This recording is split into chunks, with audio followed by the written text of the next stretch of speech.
ಇದು ರೀಲ್ಸ್ ಇನ್ನೊಂದು ಅಂತ ಹೇಳ್ತಾ ಇರುವಂತದನ್ನ ರಾಜ್ಯದ ಜನರು ಏನ್ ಅನ್ಕೊಳ್ತಾರೆ ಅನ್ನೋಂಥದ್ದು ಕೂಡ ಬೇಕಾಗಿತ್ತು.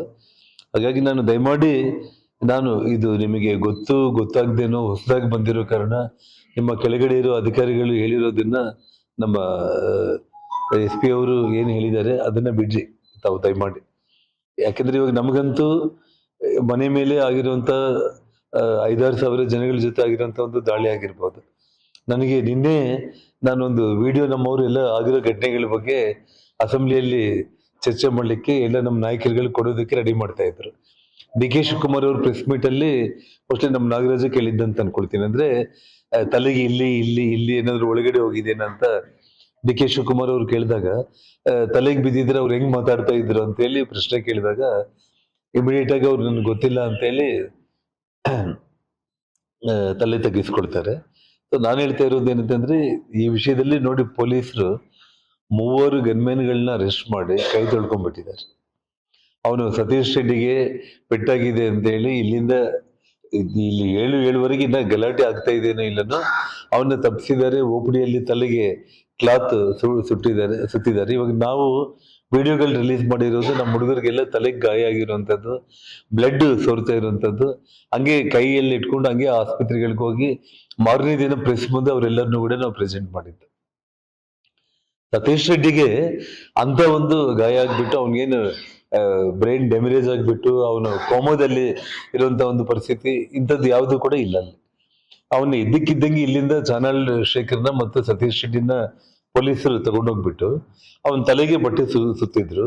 ಅಟ್ಲೀಸ್ಟ್ ಅವನಿಗೆ ಏನಾದ್ರು ಗಾಯಗಳಾಗಿದ್ರೆ ಒಂದು ವಿಡಿಯೋ ಮಾಡ್ಬೇಕಾಗಿತ್ತು, ರಕ್ತದ ಗಾಯಗಳನ್ನ. ಒಂದು ಎರಡನೇದು ಬಂದು 5-10 ನಿಮಿಷದಲ್ಲೇ ಆಂಬುಲೆನ್ಸ್ ನಲ್ಲಿ ಇಟ್ಬಿಟ್ಟು ರವಿಕುಮಾರ್ ASPನೇ ಅಲ್ಲಿ ಸ್ವತಃ ಹೋಗ್ಬಿಟ್ಟು ಅವನ್ನ ಸತೀಶ್ ರೆಡ್ಡಿನ ಆಂಬುಲೆನ್ಸ್ ಅಲ್ಲಿ ಕೂಡಿಸಿ ಬೆಂಗಳೂರಿಗೆ ಕಳಿಸಿದ್ರು.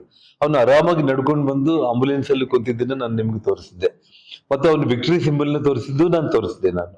ಅಂದ್ರೆ ಈ ಕ್ಷಣಕ್ಕೂ ಮತ್ತೆ ಜಮೀರ್ ಅಹಮದ್ ಅವರೇ ಸ್ವತಃ ಸತೀಶ್ ರೆಡ್ಡಿ ಅವರ ಪ್ರೈವೇಟ್ ಗನ್ಮ್ಯಾನ್ ಗಳಿಂದಾನೇ ರಾಜಶೇಖರ್ ಸತ್ತಿದ್ದು ಅಂತ ಹೇಳಿ ಎಲ್ಲ ಟಿವಿಗಳ ಮುಂದೆ ಹೇಳಿದ ಮೇಲೂ ಕೂಡ ಇವತ್ತು ಆ ಗನ್ಮ್ಯಾನ್ ಗಳಿಗೆ ಮಾಲೀಕ ಸತೀಶ್ ರೆಡ್ಡಿ ಅಂತ ಹೇಳಿ ಈ ಜಿಲ್ಲಾ ಉಸ್ತುವಾರಿ ಮಂತ್ರಿನೇ ಹೇಳಿದಾಗ ಸತೀಶ್ ರೆಡ್ಡಿನ ಕೂಡ ಇವತ್ತು ಬಂಧನ ಮಾಡದೇ ಇರುವಂತ ಒಂದು ಸ್ಥಿತಿ.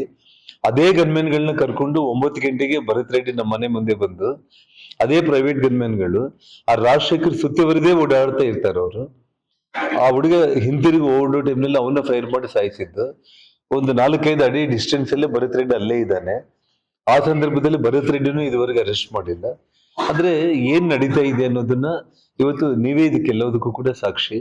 ಇವತ್ತು ಅದೇ ಅವ್ರನ್ನ ಬಂಧನ ಮಾಡಿದ್ರೆ ಇಂಥ ಪಡ್ಡೆ ಹುಡುಗರು ಅವ್ರೇನು ರೀಲ್ಸ್ ಇಂದ ಹೋಗಿ ಬೆಂಕಿ ಹಚ್ಚಿದ್ದಾರೆ ಅಂತ ಹೇಳುವಂತ ಪೊಲೀಸರ ಗನಾಂಧಾರಿ ಇನ್ವೆಸ್ಟಿಗೇಷನ್, ಒಂದು ಹಾಸ್ಯಾಸ್ಪದ ಒಂದು ಹೇಳಿಕೆಗಳು ಆದ್ರೂ ಕೂಡ ಇಂಥದ್ದು ಯಾರು ಕೂಡ ಧೈರ್ಯ ಮಾಡುವಂತ ಕೆಲಸ ಯಾರು ಮಾಡಲ್ಲ. ಇವತ್ತಿಗೂ ಕೂಡ ಕಂಪ್ಲೀಟ್ ಬಳ್ಳಾರಿಯಲ್ಲಿ ಇವತ್ತು ಅವರು ರಾಜೇಶ್ ಅಂತೇಳಿ ಇವಾಗ ಏನು AC ಬಂದಿದ್ದಾರೆ, ಅವರು ರಾತ್ರಿ ಹಗಲು ಇವತ್ತು ಕೆಲಸ ಮಾಡ್ತಾ ಇದ್ದಾರೆ. ನನಗೆ ತಿಳಿದಷ್ಟು ಮಟ್ಟಿಗೆ ಅವ್ರು ಬಂದ್ಮೇಲೆ 5-6 ಕಡೆ ಇವತ್ತು ರೇಡ್ ಮಾಡಿದ್ದಾರೆ.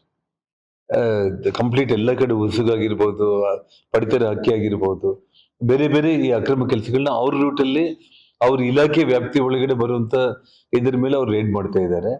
ಪೊಲೀಸರು ಈ ಕ್ಷಣಕ್ಕಾದ್ರೂ ಕೂಡ SP ಫಸ್ಟ್ ಅವನು ASP ರವಿಕುಮಾರ್ ಏನಿದ್ದಾನೆ ಅವನ್ನ ನಂಬೋದನ್ನ ಫಸ್ಟ್ ಬಿಡ್ಲಿ.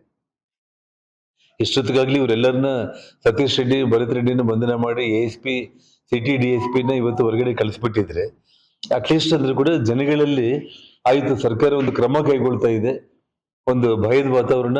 ಈ ಕ್ರಿಮಿನಲ್ಸ್ ಗಳಿಗೆ ಅಟ್ಲೀಸ್ಟ್ ನಾವಿನ್ನ ತಪ್ಪು ಮಾಡ್ಲಿಕ್ಕೆ ಹೋದ್ರೆ ನಮಗಿನ್ನ ಬಹಳ ಗಂಭೀರವಾಗಿ ಶಿಕ್ಷೆ ಆಗುತ್ತೆ. ಒಬ್ಬ ಸತೀಶ್ ರೆಡ್ಡಿ ಭರತ್ ರೆಡ್ಡಿ ಅಂತ MLAಗಳನ್ನೇ ಬಿಟ್ಟಿಲ್ಲ. ಇವತ್ತು ಸರ್ಕಾರ ಪೊಲೀಸರು ತುಂಬಾ ಅಚ್ಚುಕಟ್ಟಾಗಿ ಕೆಲಸ ಮಾಡ್ತಾ ಇದ್ರು ಅನ್ನೋ ನಂಬಿಕೆ ಬರ್ತಾ ಇತ್ತು. ಆದ್ರೆ ಇವತ್ತು 25 ದಿನಗಳಾದ್ರೂ ಕೂಡ 3 ಗನ್ಮ್ಯಾನ್ಗಳನ್ನ ಬಿಟ್ರೆ ಇನ್ನು ಯಾರನ್ನೂ ಕೂಡ ಬಂಧನ ಮಾಡಿಲ್ಲ. ಕೆಲವೊಂದು ವಿಡಿಯೋಗಳನ್ನ ನಿಮ್ಮ ಹತ್ರ ಇರುವಂತದನ್ನೇ, ಬಟ್ ನಿಮಗೆ ಹೆಸರುಗಳು ಗೊತ್ತಿರ್ಲಿಕ್ಕಿಲ್ಲ.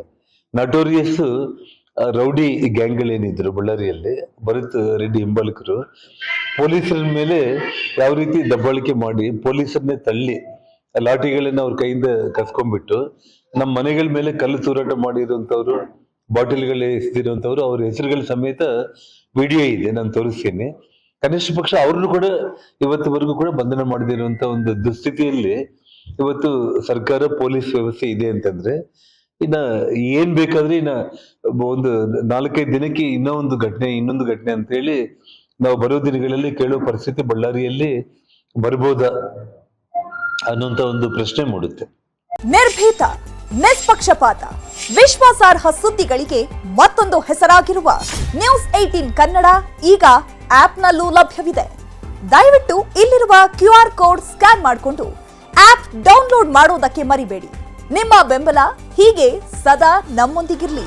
ಧನ್ಯವಾದ.